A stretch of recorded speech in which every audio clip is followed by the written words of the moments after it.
Մարտի 5-ին Գարեգին II ամենայն հայոց կաթողիկոսը Մայրաթոր Սուրբ Էջմիածնում ընդունեց Հայաստանում Սուրբ Աթոռի առաքելական նվիրակ arczepiskopos Անտե Յոզիչին, որը Հայաստանում եւ Վրաստանում Վատիկանի առաքելական նվիրակն է 2024 թվականից։ 2021 թվականից է Երևանում սկսել գործել Հռոմի կաթոլիկ եկեղեցու պապական նվիրակության գրասենյակը։ Մինչ այդ նվիրակի նստավայր կար միայն Թբիլիսիում։ Հայոց Հայրապետի եւ պապական նվիրակի հետ հանդիպման ընթացքում անդրադարձ կատարվեց հայաստանյաց առաքելական եւ Հռոմի կաթոլիկ եկեղեցիների միջև ձևավորված եղբայրական հարաբերություններին եւ միջեկեղեցական գործակցության հետագա սերտացմանը։ Զրուցակիցները խոսեցին նաեւ տարածաշրջանում ստեղծված բարդ իրավիճակի եւ Հայաստանում եկեղեցի-պետություն հարաբերությունների ներկա կացության մասին։ Վերջում ամենայն հայոց հայրապետն իր եղբայրական ողջույններն ու բարեմաղթանքները հղեց Հռոմի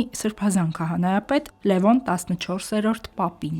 Հերմինե Հակոբյան, Վռամ Խանամիրյան, Եկեղեցական կյանք։